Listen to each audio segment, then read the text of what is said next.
So are feminism and homemaking really diametrically opposed? And why do we keep bringing up this point all over the internet? Hey friends, it's Becky from Sustainable Prepping, your home for empowerment through preparedness. And today it's another coffee chat where I am bringing up feminism and homemaking yet again because y'all, I have a little itch in my craw and I wanted to bring it into conversation with you. Many of you have said this is a conversation you want to have, so we are jumping in today. Recently, there was a YouTuber I used to follow a ton who has posted a series of homemaker and old-fashioned lifestyle videos. Now, this YouTuber has a gazillion followers, like well over 500,000.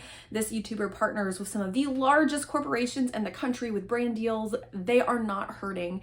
And they have decided on one of their channels to do a whole series on old-fashioned homemaking videos, which is fine. I've watched most of them. But in the last couple of weeks, they have released a couple of different videos in which they're pitting feminism against homemakers, and they're coming out on the side that feminists just want to dunk on homemakers and feminism ultimately hurts women and women shouldn't feel ashamed of wanting to stay at home and other divisive commentary like this. And this person's very passionate in their portrayal of feminists being very anti-homemaker.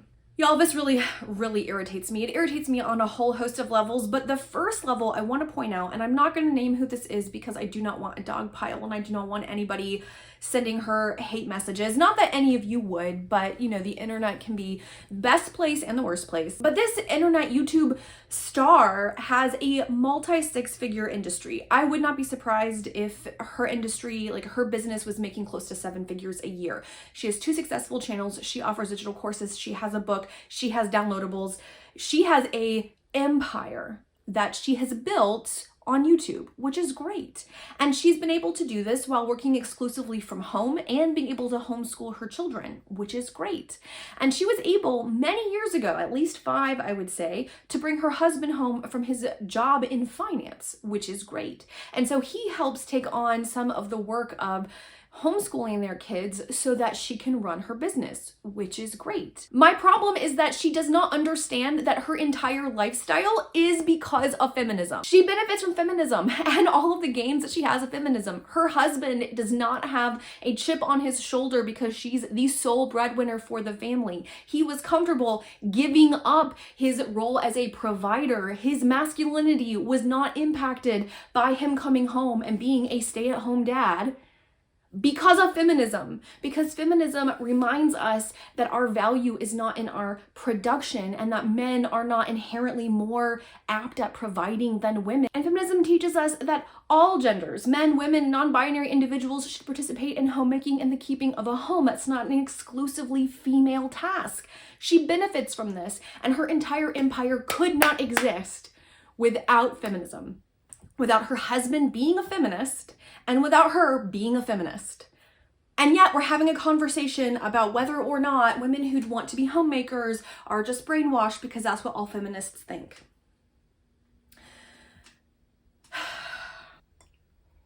Let me tell you, as someone who has been a homemaker and has a career and is a feminist, second wave feminism existed to give women options. The entire point of second wave feminism, this is the feminism of the 60s and 70s, was about recognizing the unpaid labor of stay-at-home moms and saying that the society around us should value that unpaid labor, that we should not assume that the only labor that was valuable was income generating labor. The very fact that we are having conversations on the internet about the value of women's work is because feminists have forced us to have the conversation.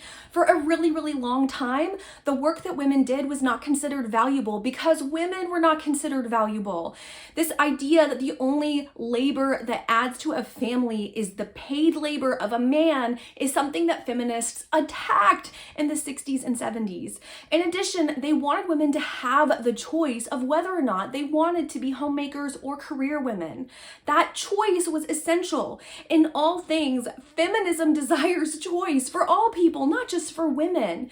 Feminism wants men to have the choice. Some men would love to be stay-at-home fathers. In fact, I know several stay-at-home fathers. A really good friend of mine, he and his wife both started their careers together. and when they had their daughter, his wife was in a position that she loved and was more lucrative. So he chose to stay home and be the primary caregiver for 5 years because he could work part-time fixing computers while his wife worked in her career. They made that decision as a team because ultimately choice is what's important to feminism. Additionally, feminism reminds us that gender does not determine our ability to keep a house. And this is something that this particular YouTuber seems to have absolutely forgotten and doesn't include in any of her discussions. I think what frustrates me the most is this uncharitable caricature of feminism that assumes that all feminists think that men are bad, and all feminists think that women who are stay home are wasting their lives, and that all feminists want women to have high-powered careers and never have children. And this could not be further from the truth of feminism. Are there women that feel those things? Yeah, feminine rage is real and some men are bad. Toxic masculinity is a thing. There are bad men, and there are some women who end up hating all men because of their experiences of bad men, which is problematic in its own way, but is a result of patriarchy. Men behaving badly is a part of patriarchy. When patriarchy tells men the only acceptable feeling is anger, what do men do? They only allow themselves to get angry. And this leads to a whole host of problems, and this video does not have time to go into them. But what I want to get back to is this caricature of feminism as the idea that women must be career-minded, rather than women have every option open to them and should not be hindered because they're women. Women are as capable and as valuable as men. And conversely, men should have every option open and available to them, and they are as valuable as women. The problem is, historically speaking, men have had almost every option open and available to them. They have had more choice and continue to have more choice in their career paths. They continue to have more options on the table, particularly in the sciences and in higher level rungs of the business community, right?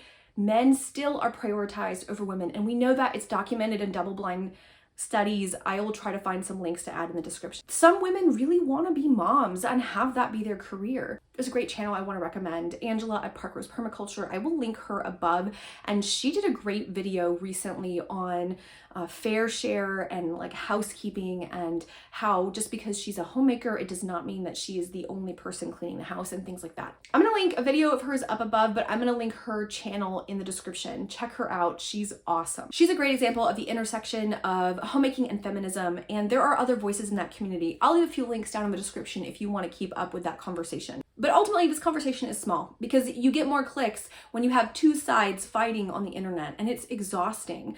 This woman is a feminist. She lives all the feminist ideals. Even if she doesn't claim to be a feminist, she has an empire that she built. Her husband doesn't work. He takes care of the children so that she can run this empire, and her entire lifestyle is built on the work of feminists to try to create equal and equitable access to resources for women.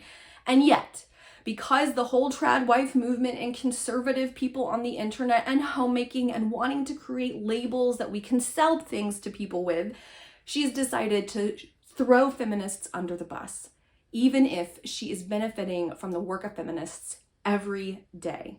I'm tired of this narrative.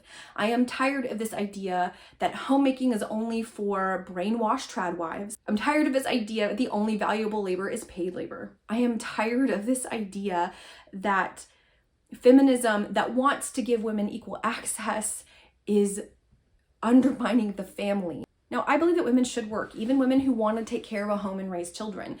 You can't get Social Security benefits when you're old if you haven't worked at least 40 quarters or 10 years. And even if you marry a wonderful spouse young and you have children and everything's great, if you don't have some kind of marketable skill when something bad happens, if something bad happens, like your spouse dies in a car accident, or they get cancer, or heaven forbid, they end up not being as good as you think and they leave you, or you are forced to leave them, you need to have a skill that can allow you to take care of the children you're having, regardless of your gender. Everyone should have marketable skills that allow them to make a living, even if there are seasons when they choose to use their skills only at home and not for outside income. My big fear with the trad wife movement, the fear that people aren't talking about, is what happens when women lose access to income. Women have fought a really hard battle to have access to their own bank accounts and their own income. And there are going to be women who are stuck in violent situations if we go back to a system in which women are expected to stay home and homemake and are not given the support they need to pursue careers. That doesn't mean that we should throw women who want to be homemakers under the bus either. But that is to say, there is a bigger danger towards women and violence towards women and children when they don't have access to their own financial resources, when they don't have access to further training in order to potentially hold jobs that can support them. Homemaking is valuable. The unpaid labor of home management is really, really valuable. And I believe that climate change is going to require more and more homemaking. But I also think we're going to be better served if we treat it like a team sport rather than going back to traditional gender roles and assuming that women are just more equipped because of something in our biology to do all that labor. Are some women going to be better home managers than some men? Of course. And we've also been socialized, even amongst progressive females, to be better at home management. But I promise you, there are going to be some men who are way better at home management than their female counterparts. My father was way better at home management than my mother, and that was because he'd been in the military. And so keeping a home tidy and organized was something much easier for him than for my mother. That has nothing to do with their biology, but everything to do with their life skills that they had been given. The point I want to make here is I am tired of this idea that feminists and homemakers are somehow at odds and perpetuating a narrative that all feminists hate homemakers and all homemakers hate feminists. The people who are having these conversations on YouTube, by and large, are benefiting from feminism and are misrepresenting feminism because they are regurgitating evangelical talking points to an evangelical audience. But it's not helpful. It's not real. So for those of you who identify as feminists and who identify as homemakers or perhaps have a longing to do more homemaking, I want us to have conversations in the comments. What's the hardest part about being a feminist homemaker for you? Where are you most frustrated with the online narrative around this topic? I know for me, I get most frustrated when I go into homemaking online forums looking for tips and ideas and solidarity and community, and I am met with all of the anti-feminist talking points that want to reduce homemaking to a reestablishment of traditional gender roles, rather than looking at homemaking as a push for liberation and an evaluation of unpaid labor and moving towards greater community resilience that starts with a family community and expands beyond. I am so tired of being told that there's a biblical womanhood that requires me to stay home. I could do a whole separate video on this, but friends, the Proverbs 31 woman is an entrepreneur who works from home, manages a household staff of multiple people, and makes enough money from her own business that she's able to buy property without consulting her spouse.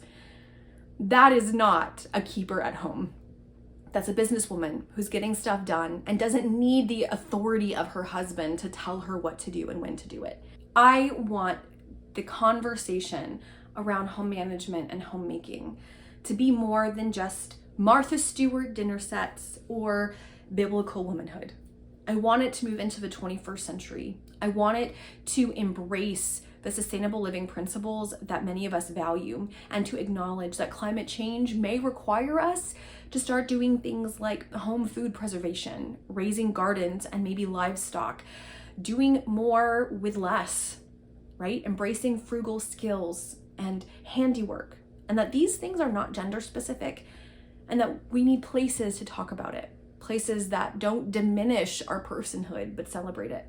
I hope that this can be that place, and I hope that this can start a bigger conversation. Definitely let me know in the comments. I want you to check out this video, which is a video on feminism and homemaking I did a couple weeks ago. And until the next video, my dear friends, happy prepping.